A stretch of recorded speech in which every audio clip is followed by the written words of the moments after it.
What's up, Taiwan? Good evening. I'm Leslie Liao with 10 minutes of news from here in Taiwan and around the world.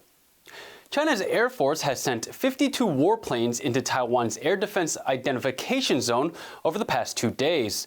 The latest incursion included an upgraded electronic warfare plane not previously seen. The J-16D fighter jet is capable of intelligence gathering and interfering with radar systems. Our reporter Jaime Okan has this story. On Monday, Taiwan scrambled its fighter jets and deployed missile defense systems in response to another incursion from the Chinese military.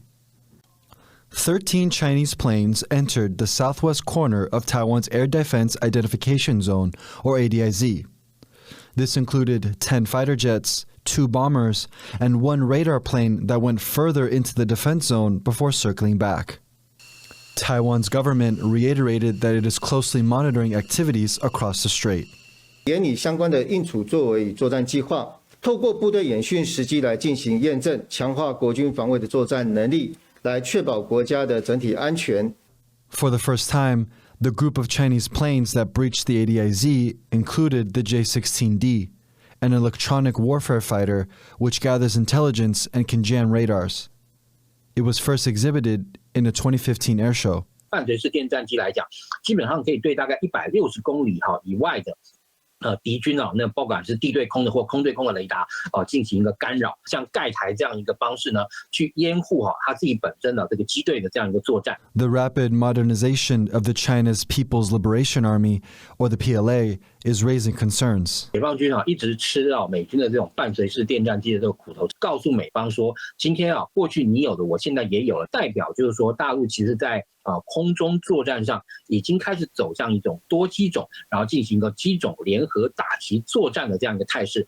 As both China and the U.S. increase their posturing in the region, Taiwan is looking to ensure its own security without getting caught in an arms race. Chris Ma and Jaime Okan for TaiwanPlus. Now, for more on this story, Okan spoke to Gerald C. Brown, a defense analyst based in Washington, D.C. He began by asking about the J-16D fighter and what new threat it could pose to Taiwan's defenses.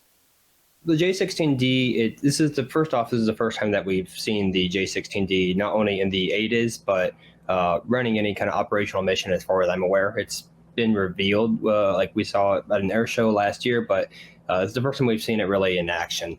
So seeing it in the ADIZ is probably likely for training purposes. The J-16D, it's an electronic warfare variant of the J-16. So essentially it carries fewer weapons, but it carries more sophisticated electronic warfare equipment, allowing it to fly with other combat aircraft and help clear the way for them, essentially by degrading radar, communications, and targeting systems. So with the new deployments of the J-16D, they're likely trying to test out its capabilities and just exercise and train.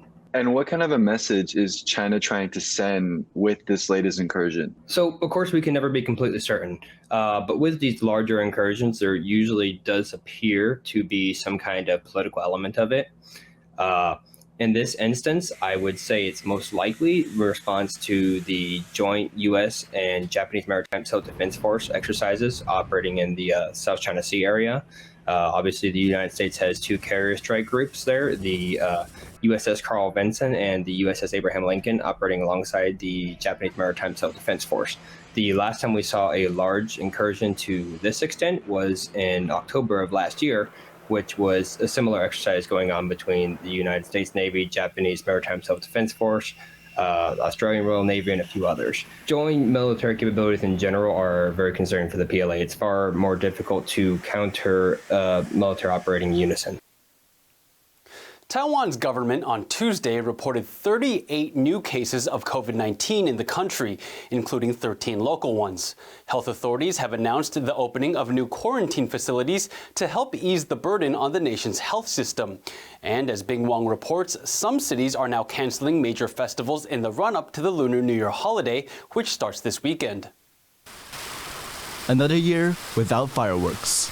This religious festival in Taidong, a city in southeastern Taiwan, traditionally rings in the Lantern Festival, slated for the start of February.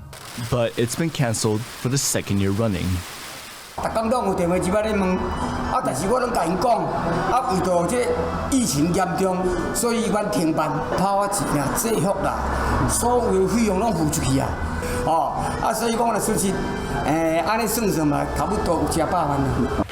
While Taidong is canceling their events to prevent the spread of COVID-19, Tainan City in southern Taiwan is waiting for more guidance on their planned festivities. 盐水风化距离到现在还有3个礼拜的时间，所以说目前为止还是如常举办。那除非疫情有急转直下、有翻转的现象，中央流行疫情指挥中心有宣布更加严格的这个防疫措施。With the rise in number of domestic COVID-19 cases, the government has set up quarantine centers to prevent hospitals from spilling over. 1,500 beds have been added to the new centers. 20岁到49岁，这样的一个落地裁剪的阳性，那评估身体没有急性的状态，那均优先收在我们的这种集中检疫所里面。For the more severe infections, the patients will be sent directly to hospitals. 那至于说连重症都要放到防疫旅馆的话，就不适当了，因为重症病人他的病情变化可能会很快。The central government also announced stricter measures for visitors to these hospitals. Visitors must now present a negative COVID test, even if they're fully vaccinated. As for COVID treatment, Taiwan has received over 2,000 courses of Merck's antiviral pill, and 20,000 courses of Pfizer's pill are expected to arrive before the end of the week. While several festivities may be canceled, central and local governments are working hard to ensure that other activities can still take place, and that Taiwan can welcome the Lunar New Year safely. Damon Lin and Bing Wong for TaiwanPlus. Vice President William Lai has embarked on his first official international trip to attend the inauguration of Honduran President-elect Xiomara Castro. Lai is hoping to speak with high-level officials during his trip, as Eric Gao reports. Heading to Honduras. Vice President William Lai is looking to make diplomatic gains for Taiwan on his first official visit abroad. He is representing Taiwan at the inauguration of Honduran President-elect Xiomara Castro. During his trip, he will transit in the U.S. state of California 2 times. Lai is expected to use the opportunity to speak with U.S. officials and leaders from the local Taiwanese community. 我们会安排赖副总统跟美方的政要进行通话或者是视讯的会议。那么也会跟洛杉矶还有 San Francisco 旧金山的这个侨界领袖进行视讯的互动。那主要是我们考量这个全球的疫情现在是非常的严峻，所以所有的节目呢，目前是规划以线上的方式来进行。Last Friday, 2 U.S. congressmen wrote a letter to U.S. Vice President Kamala Harris, urging her to officially meet with Lai at the Castro inauguration. Representatives Tom Tiffany and Scott Perry said such a meeting would strengthen U.S.-Taiwan ties and send a message to China. 那我们外交部会持续跟各方来保持密切的沟通，我们进行适当的这个安排。我们也希望借这个场合，能跟各国的代表来进行互动，来拓展台湾跟相关友好国家的一个互动跟往来。总统指派赖副总统担任特使。While details of any potential meetings have yet to be revealed, there are high hopes that Lai will be able to raise Taiwan's international profile on this trip. James Rayner and Eric Gao for TaiwanPlus. The world's largest and most powerful telescope has arrived at its cosmic parking space in orbit around the Sun. It took about a month for the $10 billion James Webb Space Telescope to travel the 1.5 million kilometer distance to its destination. Now, the first images won't come back until June, and that's because they have to go through the painstaking process of aligning the telescope's mirrors before it can go into operation.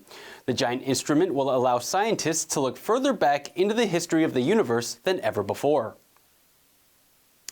Thank you for watching What's Up Taiwan. I'm Leslie Liao. We leave you with pictures of a newly discovered coral reef off the coast of Tahiti. Remember to download the TaiwanPlus app for more stories from Taiwan and around the world. See you next time, and take care.